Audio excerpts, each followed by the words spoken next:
Die Moer Koffie Express, elke Saterdag 8 tot 10.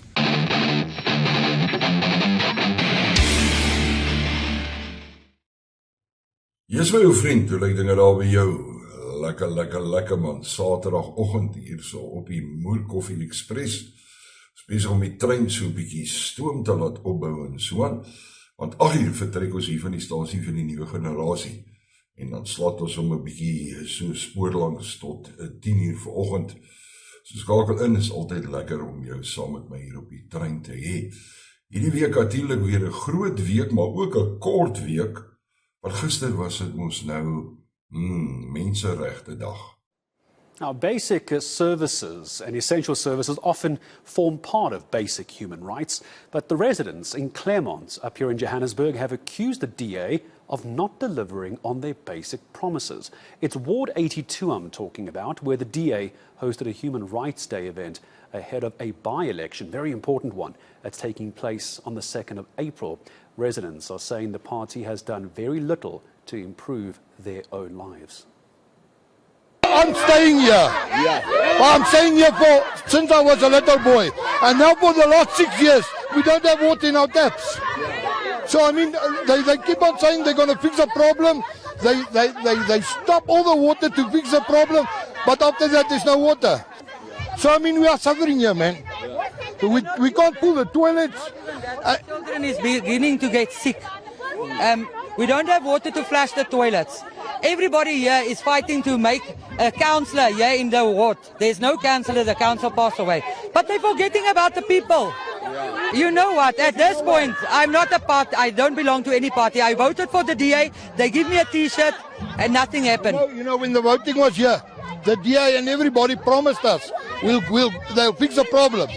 After we voted, we only got a DA shirt and nothing else. How can you love so when our basic right is to have water? So they don't give us our basic right. I had enough. Another thing I want to say, they say in their slogans, all the people here that is their members is beautiful people. And the rest of the people is the snakes in the grass. So if they want people to vote for them, how can they come and insult us? They're not even thinking properly to insult the people. Now what if the people got cross and fought with them? They're not thinking.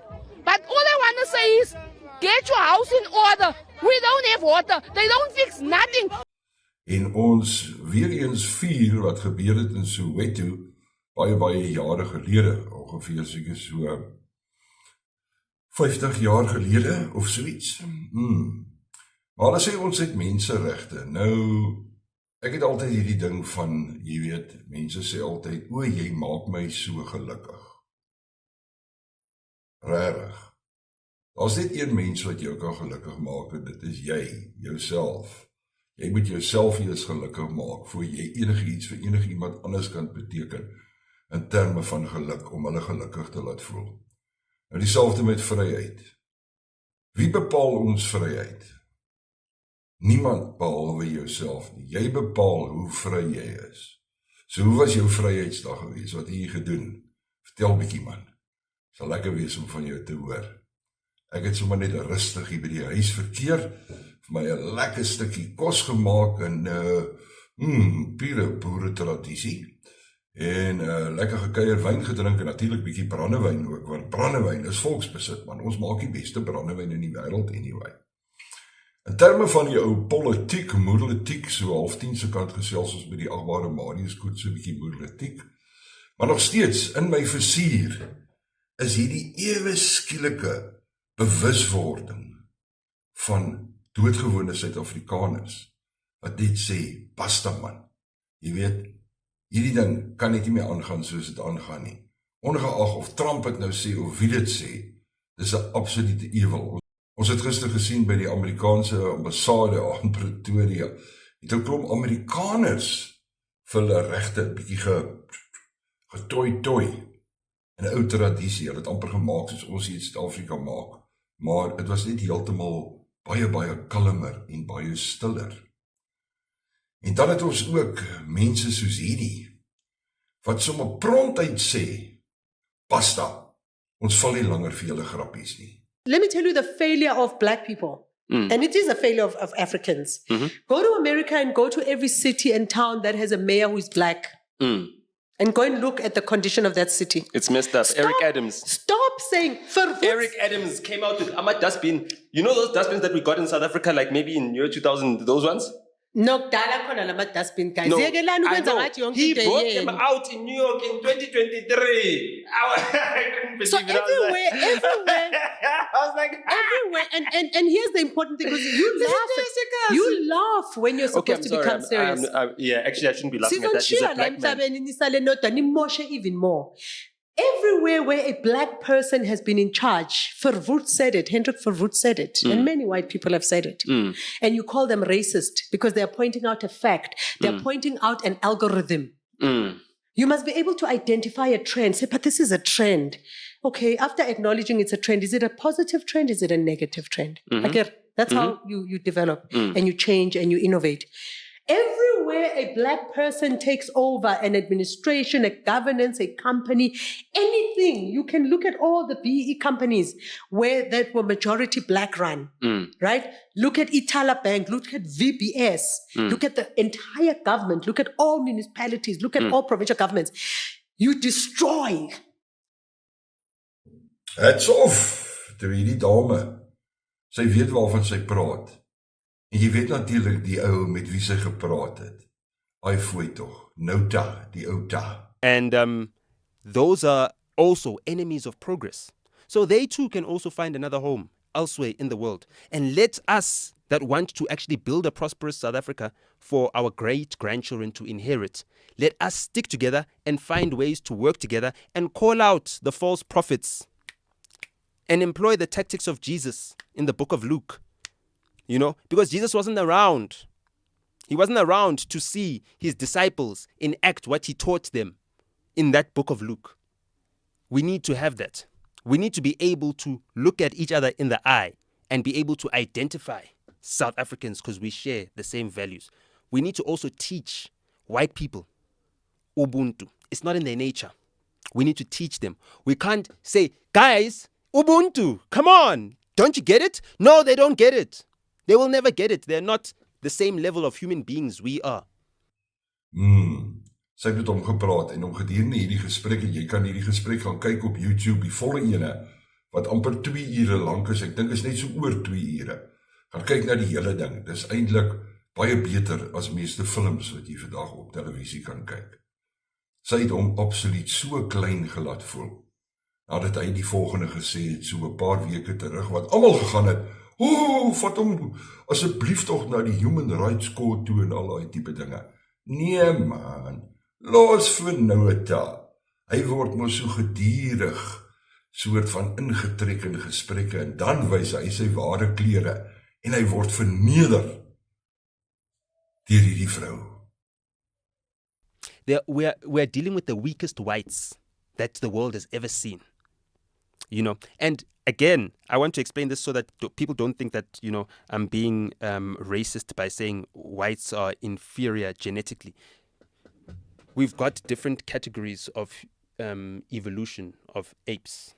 You know what I mean? If we are all apes, we are at the echelon of that. Whites are a step below because they've also got Neanderthal DNA.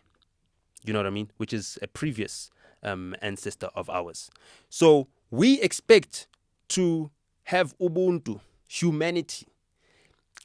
Unfortunately, by the strictest definition of what a human being is, white people are just below human beings. You are negotiating with an animal, a wild dog that you're trying to train to be tamed, to be upopi, you who guards your house. You can never do that. So we're expecting Ubuntu from them. We're like, you stole our land, you butchered our people and everything else, and we just want justice. We're not out for your blood. We're not chopping off your heads. We're not doing anything. Why don't you guys understand that? Why don't you guys have Ubuntu? Why don't you guys have a heart? They don't, because they're incapable of that. You cannot expect the same behavior of a human being that you're expecting of a dog. You understand what I'm saying? Dan natuurlik 'n interessantheid is, hoe groot is ons staatsdiens werklik? Hulle praat van meer as 1 miljoen mense wat vir die staat vandag werk. Zuma was reg. Hy het gesê destyds, hy gaan 700,000 jobs of so iets gaan hy create binne 'n paar maande. En waaraggies, hy het by woord gehou. Hy het stik by woord gehou. Hy het vir al hierdie mense werk gegee. Jy weet, hulle sê as die staat niemand in diens neem nie, dan is daar iets soos 6 of 7 miljoen mense wat werklik nog werk in Suid-Afrika. En onthou nou, hulle betaal belasting, en van daai belasting 'n groot gedeelte, buiten die wat deur die staat verorber word, 'n groot gedeelte van daai belasting gaan vir grants, social grants. En die regering is baie trots daarop. Ons staatspresident het al hoeveel male 'n soort van 'n vervoering geraak oor dit. Maar ons gee nou vir 26 of 30 miljoen mense, gee ons social grants. If we exclude government employment, there's only 7 million people in South Africa that have jobs. There are 65 million South Africans. Just under 10% are employed outside of government. We now, hands down, have the biggest government in the world based on payroll per head. So the amount of money that South African government employees earns is more than any other country on earth per capita. Who pays that salary bill? They're not paying it. As a government employee, you don't create income. I don't know if you know this. You are only an expense. You don't produce anything for the country. You just produce expense. So who's paying for that expense? Well, the bad news, ladies and gentlemen, is it's you and me. We are not going to be rescued by traditional jobs. Those of you who are fortunate enough to have a regular job know that it's just making you poor. Anybody here getting rich off of their jobs? Hippie hoera vir die revolusie. Fantasties man. En hier natuurlik om my af te sluit, my gunsteling jongman in Suid-Afrika op hierdie stadium, ek watch die hele tyd vir hom deur my teleskoop. T. Sambit. En hy verduidelik so mooi, hy praat so mooi, ek wens net hy wil van hierdie goed in Afrikaans doen. Want hierdie man maak so gebruik van beeldspraak in 'n mate, goed wat ons in ons koppe die hele tyd beworstel. En hy sê dit in sulke mooi woorde.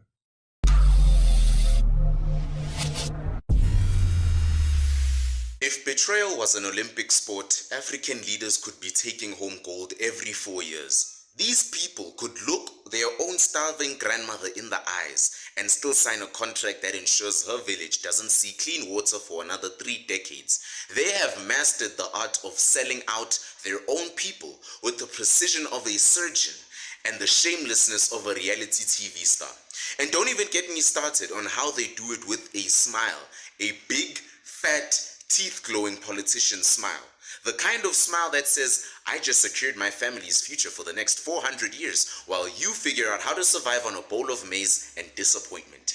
This isn't just corruption. It isn't just greed. This is an industry of betrayal, a well-oiled, highly profitable machine that takes the suffering of an entire continent and converts it into private jets, Swiss bank accounts, and luxury mansions in Europe. And if you think I'm exaggerating, then buckle up, because we're about to take a ride through the biggest, boldest, and most disgraceful betrayals in modern history, all signed, all sealed, and delivered by the very same people who were supposed to protect you. Let's start with the obvious question. Why? Why do African leaders keep screwing over their own people like it's a full-time job with performance bonuses? Well, the answer is simple. Because betrayal pays well. Let's do a little thought experiment. Think about this. Imagine you are a fresh new leader standing at a podium. The people are chanting your name in the name of your political party. You're wearing your best suit, the one your grandmother said makes you look like a real man. The nation is watching. You've made big promises. You swore things would be different. Now, imagine a few hours later, a bald, pale-looking foreign diplomat slides into your office, and now he offers you a deal. He has an accent, he has a briefcase, and the patience of a man who has done this 1,000 times before. And he goes, listen, my friend, and then he adjusts his silk tie. You can struggle for the next 10 years trying to fix your broken economy. Or you can just sign this piece of paper, retire in a European mansion, and let us worry about the resources. That's it. That's how easy it is. And before you scream, well, not every leader is like that, Spare me, alright, spare me. They all get tested. Some resist, most don't. And those who resist, well, they either get assassinated or mysteriously disappear like a WhatsApp message before screenshots were invented. Nou is dit die pragtigie. Beautiful. Perske bloeisel mooi. Ek sien vir jou nou op die trein.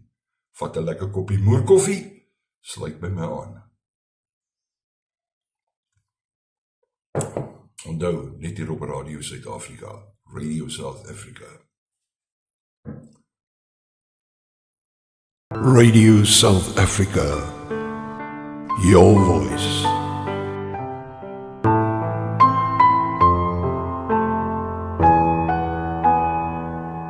24/7.